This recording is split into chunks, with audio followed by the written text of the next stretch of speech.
It was a crisp morning at 221B Baker Street when I first heard of a case that would prove to be as puzzling as it was unusual. A celebrated racehorse named Silver Blaze had disappeared on the eve of an important race, and worse, the horse's trainer, John Straker, had been found murdered. The incident had shocked the sporting world, and the authorities were baffled. Holmes was already examining the morning papers when I entered our sitting room. "Watson," he said, his eyes gleaming with anticipation, "I believe we have a matter which combines both sport and criminal cunning. A horse has vanished, a man has died, and London's finest are perplexed. It is a case that demands close observation." I was immediately intrigued. There is something particularly gripping about a mystery that involves both humans and animals, and I knew that Holmes's powers of deduction would make short work of the puzzle. We travelled to Exeter, where Silver Blaze was stabled, and where the tragic events had occurred.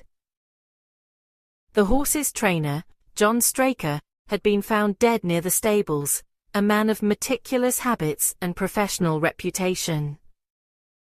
The local police were at a loss, having little evidence and few suspects. Holmes began his investigation with his usual meticulous attention to detail. He examined the stable yard, noting the footprints in the soft earth, the disturbed hay, and the subtle marks left on the ground. "Watson," he said, "observe how a small detail often reveals the greatest truth. A man's presence leaves signs, and a horse's movements leave traces as well. If we read them carefully, we shall uncover the solution." We spoke with several witnesses. They described a mysterious figure seen near the stables the night before, but none could give a clear description. Straker's routine had been interrupted in a minor but unusual way. He had been behaving nervously in the days leading up to the race.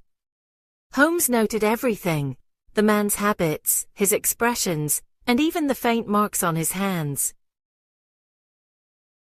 Holmes focused on two key points: the disappearance of Silver Blaze and the murder of Straker.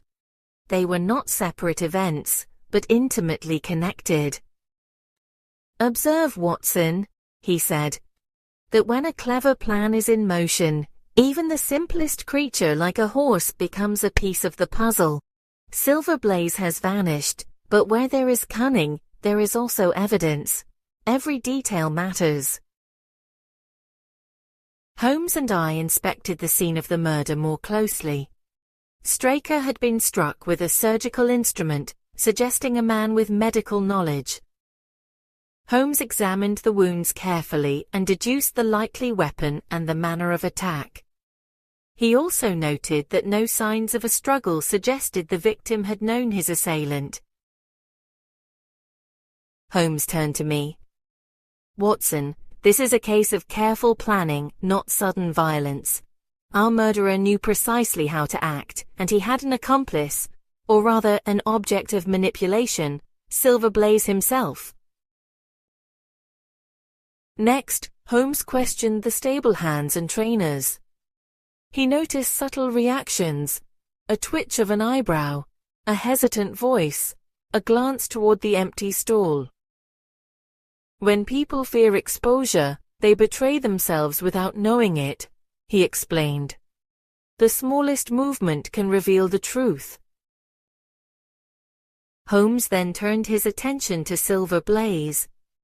The horse had vanished, but there were signs of where he had gone: hoof prints leading away from the stables, disturbed soil, and faint traces of a rope. Holmes followed these subtle clues and discovered that the horse had been hidden nearby, carefully concealed to prevent discovery before the race. Holmes explained, "Observe, Watson, the ingenuity of a thief who uses the object of value itself, Silver Blaze, to shield his plan. This is clever, but not clever enough to escape a keen observer. He also made a remarkable deduction about the identity of the murderer.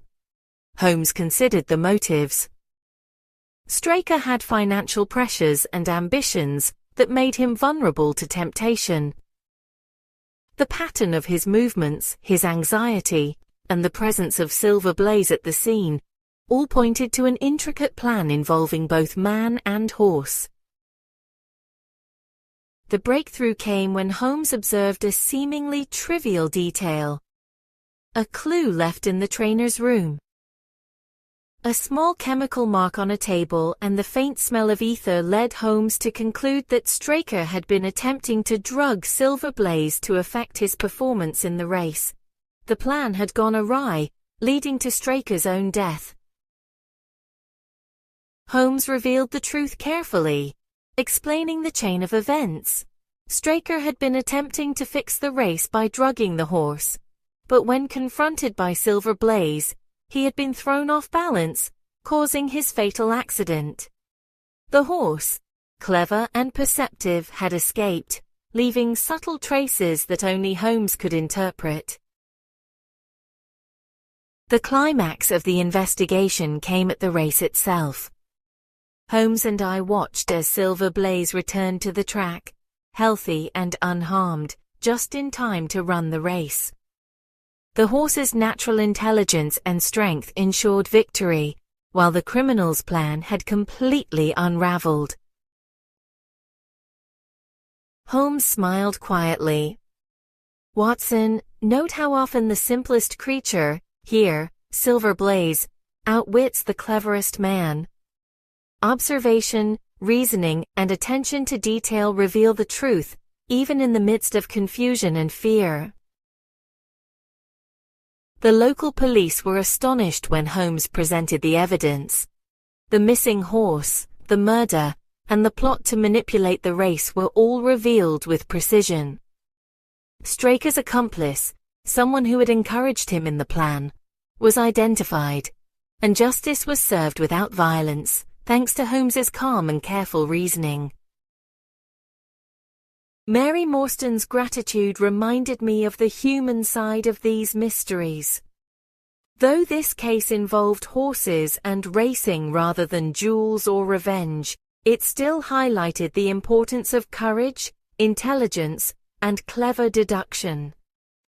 Holmes's methods were always the same: careful observation, logical reasoning, and an unwavering attention to detail. Back at 221B Baker Street, Holmes reflected on the case with his usual cool precision. "Watson," he said, "the world is full of puzzles, both simple and complex. A missing horse, a murdered man, a hidden plan, all are pieces in the intricate web of human action. With careful observation and reasoning, one can reveal the hidden truth." I recorded the adventure with admiration, as always. The clever horse, the ill-fated trainer, and the intricate plot had provided a lesson in vigilance, intelligence, and justice. Once again, Sherlock Holmes had demonstrated that no mystery, however puzzling, could remain unsolved when approached with logic and insight. As we settled into our evening, I knew that 221B Baker Street awaited the next visitor, the next letter, and the next adventure, each promising excitement, danger, and the thrill of solving the seemingly impossible.